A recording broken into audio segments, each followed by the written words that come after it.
We introduce here the RIP routing protocol as a common example of distance vector routing. Distance vector routing protocols are a form of dynamic routing protocol that work on the principle of the Bellman-Ford algorithm to define the route that packets should take to reach other network destinations. The application of the Routing Information Protocol, or RIP, is often applied in many small networks, and therefore remains a valid and popular protocol even though the protocol itself has been in existence much longer than other dynamic routing protocols in use today. The characteristics of such distance vector protocols are represented in this section through the Routing Information Protocol. So upon completion of this section, it is generally expected that trainees will be able to describe the behavior of the Routing Information Protocol, as well as successfully configure RIP routing and associated attributes. With the introduction of static routes, we have looked at the manual population of the IP routing table, along with the typical static route methods of application. We now, however, begin to look into the use of dynamic routing protocols and how their application helps to build routing tables and allow for the dynamic recovery of connections in the event that a primary route fails. We begin here by introducing the Routing Information Protocol, or RIP, which is considered a distance vector routing protocol. This basically refers to the protocol's ability to establish routing by specifying a certain path or vector for a destination and the distance based on a fixed metric to reach that destination. RIP relies on a small number of parameters in order to achieve this, which are communicated between routers. As such, bandwidth is required by RIP, as with any dynamic routing protocol, to communicate information between routers, but in the case of RIP is minimized. The RIP routing protocol also has no ability to carry subnet mask information, and this means it cannot specify a different mask based on requirement. Therefore, the subnet mask applied is based on the address. So for example, a network recognized as having a network address beginning 192 will be recognized in binary as being a class C address, and so will be assumed to have a subnet mask of 255.255.255.0. This means that RIP must operate as a classful routing protocol, and as such only use classful IP addressing. Routers operating with RIP will form a routing table containing routes to remote networks in a process of convergence. The convergence process for RIP, however, can be slow and is susceptible to an issue known as counting to infinity, which involves routers being unable to converge. We will introduce the details of this later. However, we should initially understand that as a result of this, RIP was designed with a diameter of 15 routers, limiting traffic from one end of the network domain to the other, whilst also limiting the use of RIP to small to medium-sized networks. We represent the typical application of RIP in the image as part of a single site. In terms of implementation, however, RIP is simple to configure with little in the way of complexity. The primary operation of every IP routing protocol is to allow for the routing table to be populated with routes, to allow routers to be aware of one or multiple paths to remote networks. For RIP, this is no different, and so to allow the IP routing table to be populated with routes, RIP will transmit messages known as route advertisements that carry routing information to the neighboring routers. Route advertisements are transmitted by routers periodically, for which the default transmission period in RIP is every 30 seconds. However, it is also possible to, but not typical for, routers to request routing information from neighboring routers where necessary. In the case of RIP, only the best routes from the perspective of the advertising router will be advertised to the neighboring routers. From the example we see here, RTA is directly connected to network 10.0.0.0. Neighboring routers in the form of RTB and RTC will learn of this network through the advertisements sent by RTA. The receiving routers will also advertise this network based on the best path, such as can be seen between RTC and RTB. RTB will learn the best routes from the perspective of both RTA and RTC. The metric is what is used to determine which route constitutes a better route. In RIP, the metric is determined based on hops, and represents the distance to a given network. A lower hop metric, therefore, is considered a better route. In the case of RTB, it learns of the best and, in this case, the only route from RTA and RTC, and is able to determine based on the lower metric that the route via RTA represents the better route to reach network 10.0.0.0. The hop metric is incremented by 1 each time a packet is to be forwarded by a router. In some instances, it is possible for the routing path and metric learned to be inaccurate, and for those routers operating with RIP to experience routing loops, which we shall look at in more detail in the coming slides.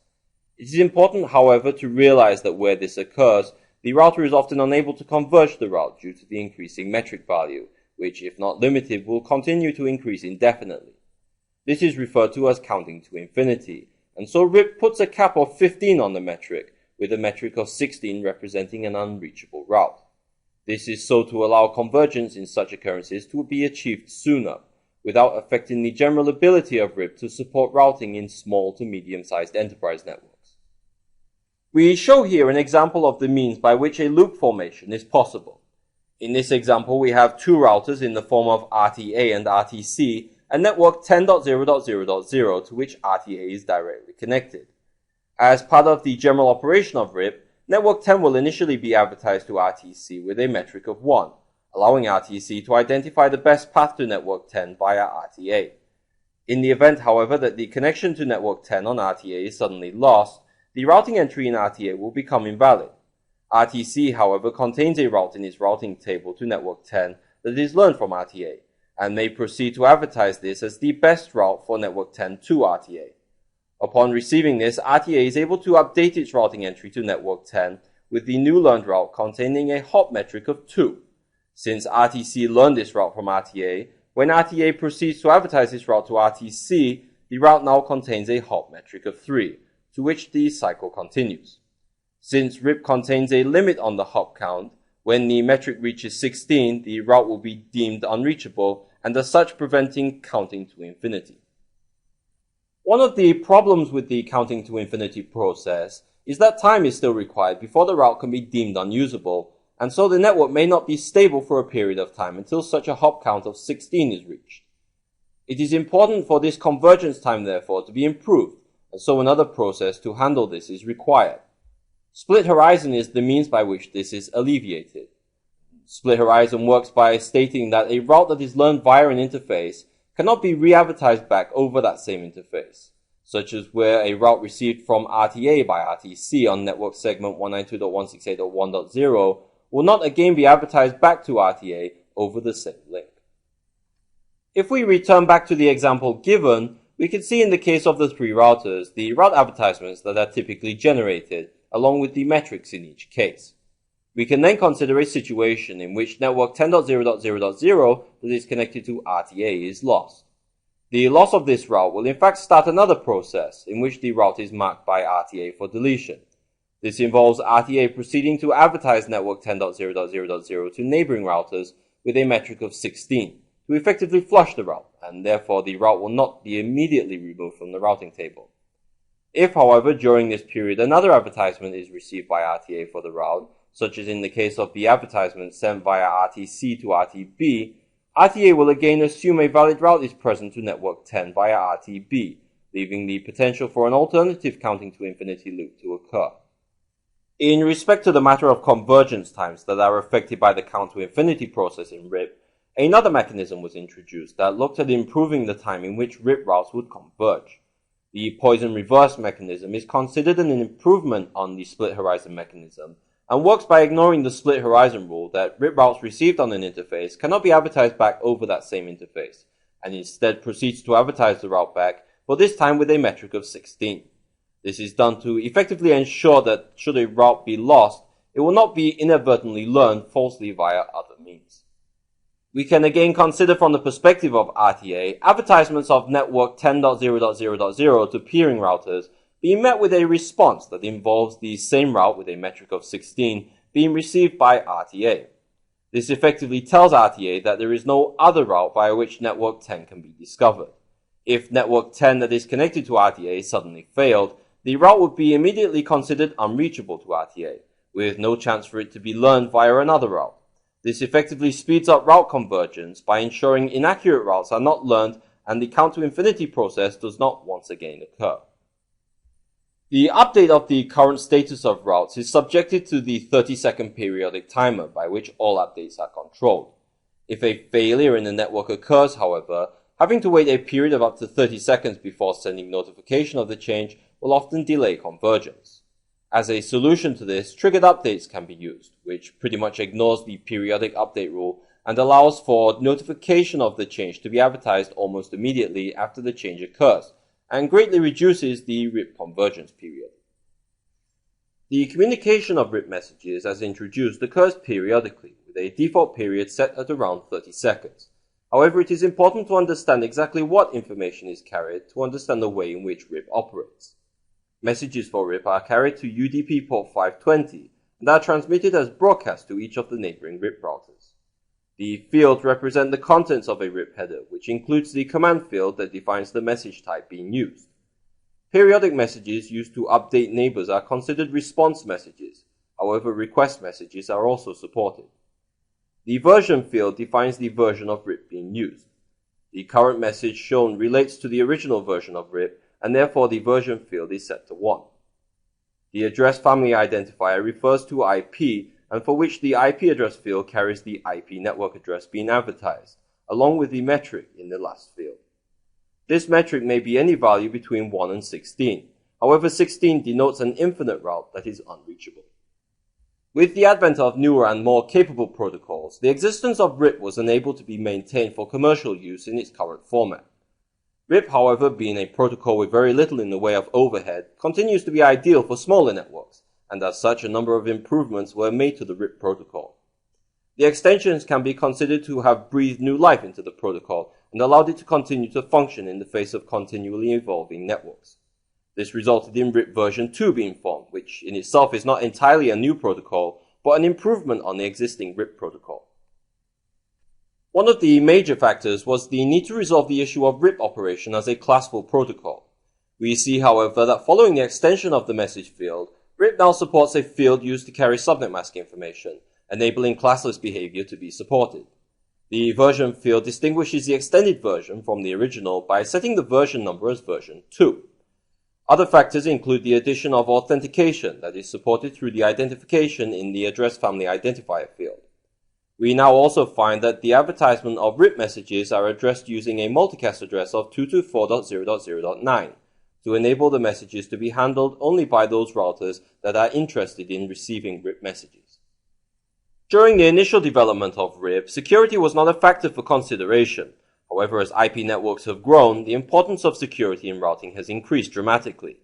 This has resulted in changes made to RIP that includes authentication, which allows messages to be accepted only when the peering router is able to be authenticated.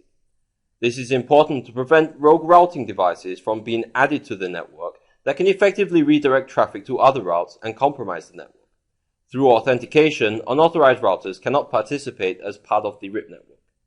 Coming to the message header, we see here that the address family identifier field is referenced as a string of F values, where the message is one of authentication, along with a field in the message to define the authentication type and a 32-bit authentication field, which represents the authentication password. We find here that RTB is sending the RIP authentication message containing the password of Huawei. It is expected that the password match the password set on RTA. If the passwords match, RTA will accept RIP messages from RTB. More recently, stronger methods of authentication have been incorporated into RIP to ensure the integrity of the security, as threats of compromise to existing authentication methods become more likely. These newer authentication methods within RIP support encryption, which effectively hides the true password to prevent it from being applied to other non-authorized devices. Increases in network traffic mean that a greater number of routes may exist between destinations, and often at times represent routes with an equal cost. Where such routes are equal, RIP version 2 is able to support load balancing of traffic. We can see here how network 10.0.0.0 on RTA may be advertised to RTD via two equal cost paths, for which both can be utilized to better manage traffic load destined for network 10.0.0.0 via RTD. The configuration of RIP requires only a few simple commands in order to allow for convergence between routers to occur. We can see that RTA wishes to advertise network 10.0.0.0 to the neighboring routers to allow them to be aware of the network and have a valid path back to network 10 for any packets destined for hosts within its network. Firstly, the router must enable the RIP protocol and process. The process represents an instance of RIP and is generally recommended that this process be the same for all routers.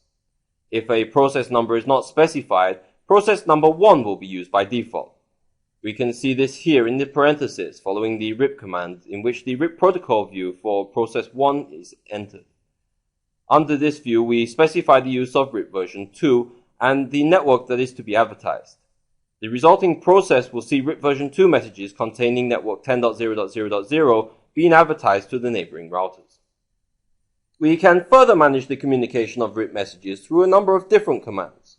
The first of such commands is the RIP metric in command that is used to manipulate the metric of messages being received by a RIP router. In this example, we can see this command applied under the Gigabit Ethernet 0/0/0 interface, for which it is stated that any routes received should have their metric increased by a value of 2. The message transmitted from RTA is associated with a metric of 1 upon transmission, which when received will be incremented by a value of 2 and added to the IP routing table of RTC with a metric of 3. As an alternative, it is also possible for the metric to be manipulated based on the outbound interface of the message. In this instance, we can see that at the point of transmission of the message via the Gigabit Ethernet 0/0/0 interface on RTA, the message is incremented based on the value specified in the metric out command, which in this case is 2. One point to be clear on is that the metric is incremented at the point of transmission, and so in this case, the metric specified in the metric out command represents the incremented metric value. This means that once the metric is received on the Gigabit Ethernet 0/0/0 interface of RTC, the metric will already carry a value of 2. In order to prevent loops from occurring, it is necessary to ensure that either split horizon or poison reverse is active on the interfaces participating in the RIP routing process. We will typically find that by default, split horizon is enabled. Where both split horizon and poison reverse are configured in VRP, however, only one can take effect. The example shows the commands used to enable both split horizon and poison reverse. However, in such a case, the poison reverse command would take precedence and the split horizon rule would be made inactive. Following configuration of the RIP protocol and parameters, we were able to use the display command shown here to verify the results of the RIP protocol configuration on a per interface basis. As we can see for RTC, this involves the configuration of the metric in command with a value of 2, as well as setting of the split horizon and poison reverse commands, which both show as enabled. However, as mentioned, only the poison reverse command would take effect. When the RIP protocol is enabled on a router, RIP will by default forward messages to the peering neighbors. There may be instances in which this behavior is not desired, however, such as where the peering network is not part of the immediate enterprise domain, and these routes are expected to be kept internal and secure. In using the undo RIP output command, RIP advertisements will be restricted. The internal network, however, is still able to maintain a connection to such networks through static routes that will not provide advertisements relating to the internal network. Another command is that of the RIP input that is used to manage how RIP routing information is handled by the receiving interface. The shown configuration involves the use of the undo RIP input command on the Gigabit Ethernet 0/0/1 interface of RTD. Through this command, all received RIP messages via this interface will be ignored and discarded. This prevents the interface from taking part in the RIP process and may even be used to restrict an entire router from participating in RIP. The same display command can also be applied to RTD to view the RIP status of each interface. In this case, we take a look at interface Gigabit Ethernet 0/0/1, on which we should recall that the command undo RIP input was configured. The resulting command output thereby shows the inbound RIP messages are discarded as a result of the disabled state of the input field. A similar command to that of the RIP input is the silent interface command. While the interface will not participate in RIP, it will continue to receive messages and update the routing table with the messages received. If the RIP input or RIP output commands are configured on the interface at the same time as the silent interface command, it is the silent interface command that will take precedence. For those interfaces that have been configured as silent interfaces, we're able to verify the configuration has taken effect using the display RIP command. The entry within the command will list those interfaces that are currently operating as silent, as we can see highlighted here. This then brings us to the summary for this section on RIP, in which we ask a couple of questions here. The first of those is, at which point is the metric incremented for advertised routes? Well, if we recall, the metric of advertised routes are always incremented at the point of transmission from the outbound interface. Secondly then, what configuration is required in order to advertise RIP routes? Well, we are required to configure the network command followed by the network to be advertised. If there are multiple networks, each will require an individual network command to be configured for each network.